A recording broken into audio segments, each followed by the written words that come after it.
एक बार मुनिश्रेष्ठ नारद भगवान विष्णु के पास गए। श्री हरि क्षीर सागर में शेषनाग की सैया पर विश्राम कर रहे थे। नारद जी जाकर श्री हरि विष्णु के चरणों के समीप खड़े हो गए और नारायण नारायण का जाप करने लगे।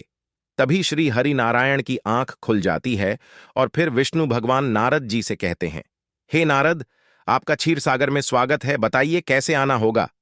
नारद जी मौन मुद्रा में खड़े हुए थे और कुछ भी नहीं कह रहे थे। तभी नारायण ने दोबारा से नारद जी से कहा, नारद जी, क्या कारण है, आज आप बड़े शांत दिखाई दे रहे हैं।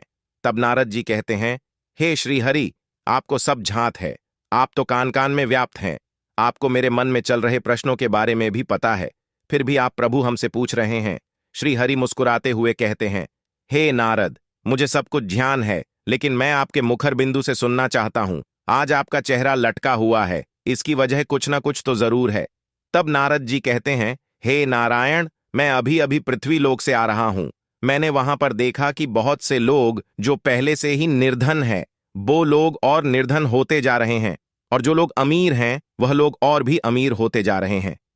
हे नारायण, यह आपकी कैसी लीला है, और जो गरीब लोग हैं उन्हें अपना जीवन बसर करने के लिए या बड़ा पैसा वाला बनने के लिए कौन कौन से उपाय करने चाहिए। तब श्री हरि कहते हैं, हे नारद, लोग अपने कर्मों के कारण गरीब हो जाते हैं। मैं जब भी किसी को धरती पर जन्म देता हूं तो उसे यह प्रण लेता हूं कि आप जब मनुष्य जाति में जन्म लेंगे तो आपको पाप कर्मों से मुक्त रहना होगा, धर्म कर्म करना होगा, ईश्वरी भक्ति को बढ़ाना होगा। लेकिन जैसे ही लोग पृथ्वी लोक पर जन्म लेते हैं, वे सभी लोग यह भूल जाते हैं कि हमने कभी कोई वादा भी किया था या किसी के साथ संकल्प लिया था। तब नारद कहते हैं, हे प्रभु, अनजन बस बहुत से पृथ्वीवासियों से गलतियां हो जाती हैं, तो उन्हें सुधारने के लिए कोई उपाय बताएं जिससे वह भी लाखों नहीं करोड़ों की संपत्ति प्राप्त कर सकें। तब श्री हरि कहते हैं, हे नारद मुनि, आज मैं समस्त मानव जाति के लिए कुछ उपाय बताने जा रहा हूं, जिसे आप ध्यानपूर्वक सुनें और पूरे संसार वासियों को इसे जरूर सुनाएं, जिससे सभी का कल्याण हो सके। आज हम तुलसी से जुड़े कुछ महत्वपूर्ण उपाय आपको बताने जा रहे हैं, जिसे करने मात्र से ही मानव जीवन के सभी दुख कट जाएंगे। तो आप ध्यानपूर्वक सुनिएगा। तुलसी में घर का ऐसा जल भूल कर भी मत चढ़ाना, पूरा घर कंगाल हो जाएगा, घर में गरीबी आ जाएगी। इसी के साथ हम जानेंगे कि किस दिन महिलाओं को तुलसी में, घर की महिलाओं को कभी भी गलती से भी जल नहीं देना चाहिए, वरना होता है घर अनर्थ। तुलसी के साथ ही मां लक्ष्मी भी हो जाती है क्रोधी। तो पूरी जानकारी के लिए वीडियो को अंत तक जरूर देखना। शास्त्रों के अनुसार जहां पर तुलसी का पौधा होता है तो वहां पर साक्षात मां लक्ष्मी स्थायी रूप से निवास करती हैं। आपको बता दें कि जो व्यक्ति सही तरीके से तुलसी की पूजा पाठ और देखभाल अगर कर लेता है तो सदैव महालक्ष्मी उसके घर में अपना स्थान बना लेती हैं। लेकिन तुलसी के कुछ वस्तु नियमों को आपको ध्यान में अवश्य रखना है। ऐसे में लिए वस्तु नियमों के बारे में जान लेते हैं। नंबर 1, नियमित तौर पर तुलसी माता के दर्शन करने और हाथ जोड़ने से व्यक्ति के सभी पाप खत्म हो जाते हैं। ऐसे में उसके अंदर एक नई ऊर्जा का संचार होता है जो उसे कामयाब बनाती है। नंबर 2, शास्त्रों के अनुसार तुलसी माता अगर जिस व्यक्ति पर मेहरबान हो जाए तो उसे रंग से राजा बना देती हैं। इसलिए माता तुलसी की सच्चे दिल से जो व्यक्ति पूजा पाठ करता है तो उसे उसका फल अवश्य मिलता है। नंबर 3, तुलसी के पौधे में प्रतिदिन पूजा पाठ और शाम को दीपक जलाने से व्यक्ति की सभी इच्छाएं पूरी होती हैं।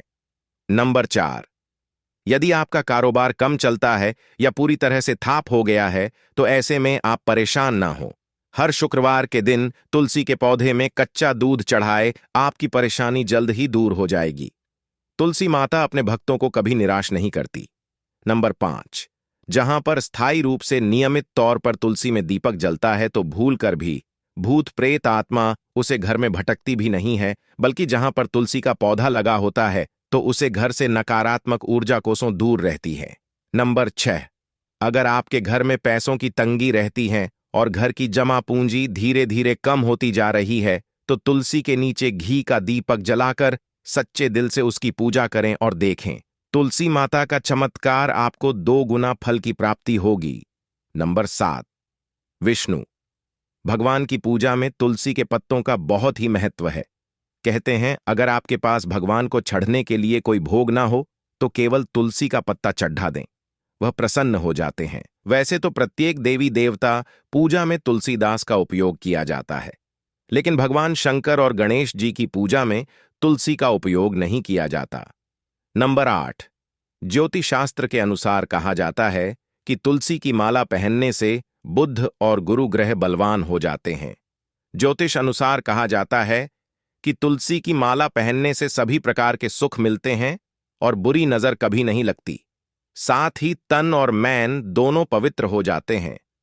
तुलसी की माला पहनने से पहले मंदिर में जाकर श्री हरि भगवान विष्णु की पूजा करनी चाहिए।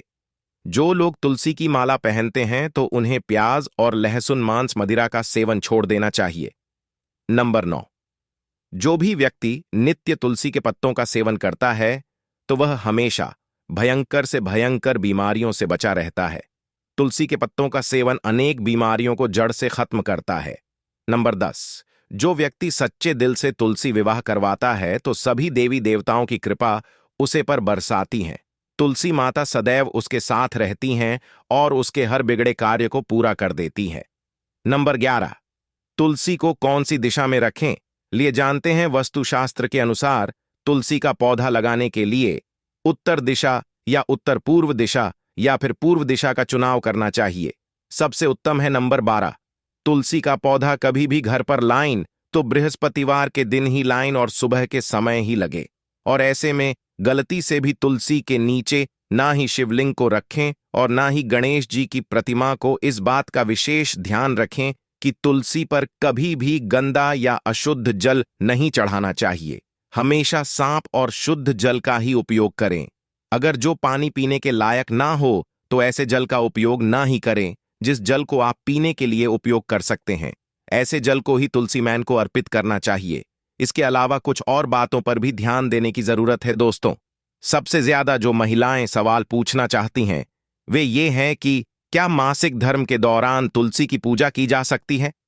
क्या महिलाएं तुलसी को मासिक धर्म के दौरान जल चढ़ा सकती हैं या नहीं? तो चलिए इसके बारे में भी जान लेते हैं दोस्तों। मासिक धर्म के दौरान स्त्रियां अपवित्र होती हैं और इसलिए मासिक धर्म के दौरान कुछ कम ऐसे हैं जो नहीं करने चाहिए। मंदिर नहीं जाना चाहिए तथा चौराहे पर नहीं जाना चाहिए क्योंकि इससे बुरी नजर लग सकती है। ऐसे ही पौधों में पानी भी नहीं देना चाहिए, इससे पौधे सूख जाते हैं। और कोई भी धार्मिक कार्य भी नहीं करने चाहिए।